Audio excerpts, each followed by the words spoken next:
Seninle küçük bir düşünce deneyi yapmak istiyorum. Geçen hafta bir şey öğrendin, bir kitap, bir video, bir tavsiye.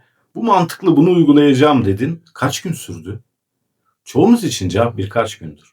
Bazen birkaç saat. Ve ardından o tanıdık his gelir. Yine yapamadım.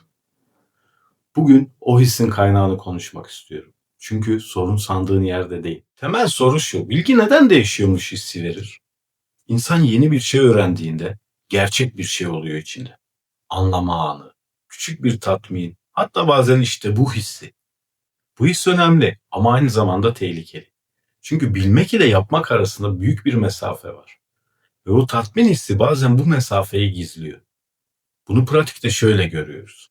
Gece geç bir saatte bir video izliyorsun. Sabah erken kalk diyor. Başını sallıyorsun. Mantıklı geliyor. Hatta motive oluyorsun. Videoyu kaydediyorsun. Ertesi sabah yine geç kalıyorsun. Sorun video değildi. Sorun şu: bilgi toplamak değişiyormuş hissi veriyor. Ve bu his gerçek. Ama değişimin kendisi değil. Bu aslında psikolojide uzun zamandır gözlenen bir durum. Bir konuda yeni bir şey öğrendiğimizde beynimiz sadece bilgi almıyor.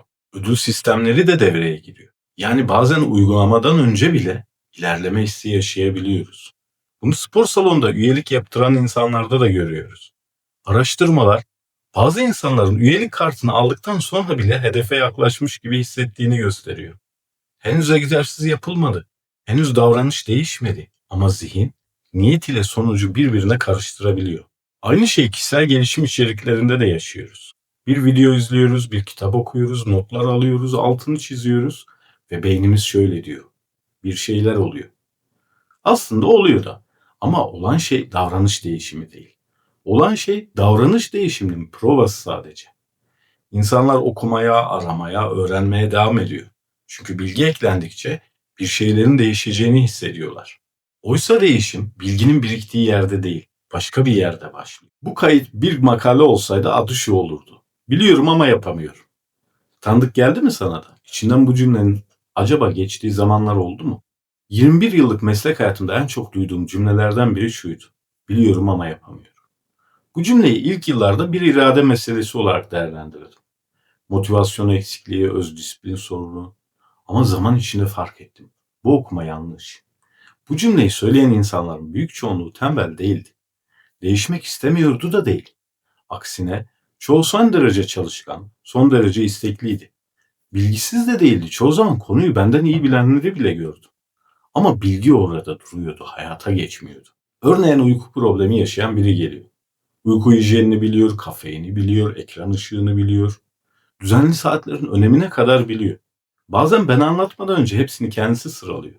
Sonra durup aynı cümleyi söylüyor: bunları biliyorum ama yapamıyorum. İlk bakışta bu bir çelişki gibi görünüyor. Ama aslında değil.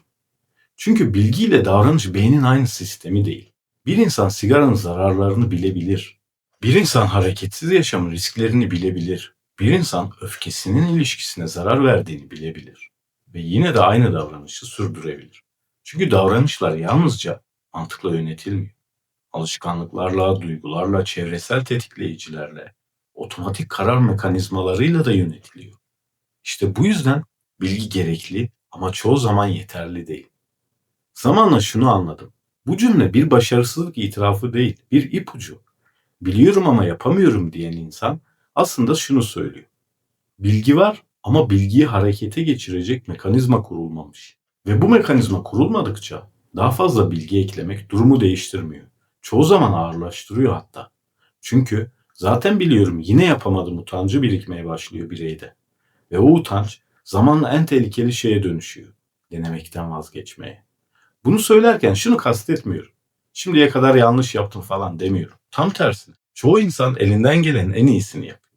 Ama kullandığı araç işin doğasına uymuyor. Bu fark kritik bir fark. O zaman değişim nerede başlıyor? Ben bunu üç şeyin birbirini beslemesi olarak görüyorum: nasıl düşündüğün, nasıl karar verdiğin, nasıl davrandığın. Bu üçü birbirini besleyen bir döngü. Ve büyük çoğunluğumuz bu döngünün sadece bir noktasına müdahale etmeye çalışıyoruz. Genellikle bilgi ekleyerek. Daha fazla öğrenirsem düşüncem değişir. Düşüncem değişirse kararım değişir. Kararım değişirse davranışım değişir. Kurguda mantıklı görünüyor.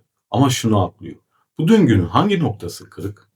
Herkeste farklı bir yer. Kimi için düşünme katmanı, olayları nasıl yorumladığı, kimi için karar katmanı, aynı kararları defalarca alıp uygulayamamak, kimi için davranış katmanı, başlamak ama sürdürememek.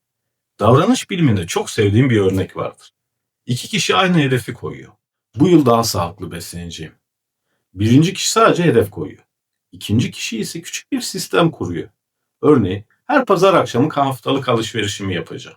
Gazlı içecekleri eve sokmayacağım. Akşam yemeğinden sonra meyveyi masanın üzerinde bırakacağım. İkisi de aynı bilgiyi biliyor. İkisi de aynı hedefi istiyor. Ama sonuçlar çoğu zaman ikisinde farklı oluyor. Çünkü ikinci kişi karakterini değiştirmeye çalışmıyor. Sistemi değiştiriyor. Davranış değişiminin büyük kısmı aslında irade savaşı değil, sistem tasarımı meselesi. Bu yüzden bazen insanlar yıllarca kendilerini düzeltmeye çalışıyor ama bir haftada çevrelerini değiştirdiklerinde davranışları da esas o zaman değişmeye başlıyor. O noktayı görmeden eklenen her bilgi kırık bir sistemin üzerine yığılıyor ve yığılan şey bir süre sonra ağırlık olarak hissediliyor. Değişim daha fazla bilgiyle başlamıyor. Döngünün hangi noktasının kırık olduğunu görmekle başlıyor ve o noktaya doğru müdahaleyle devam ediyor. Önümüzdeki haftalarda bu döngünün farklı parçalarını konuşmaya devam edeceğiz. Motivasyon, karar verme, dayanıklılık, hata, ilerleme hepsini bu çerçeveden bakarak ele alacağız. Bugün seninle paylaşmak istediğim şey şu. Değişememek senin başarısızlığın değil. Mekanizma kurulmamış. Belki de yıllardır yanlış soruyu soruyordun. Ben neden değişemiyorum diye. Belki soru şu olmalı. Ben hangi mekanizmayı kurmadım? Bu iki soru birbirine benziyor ama insanı götürdüğü yer birbirinden tamamen farklı.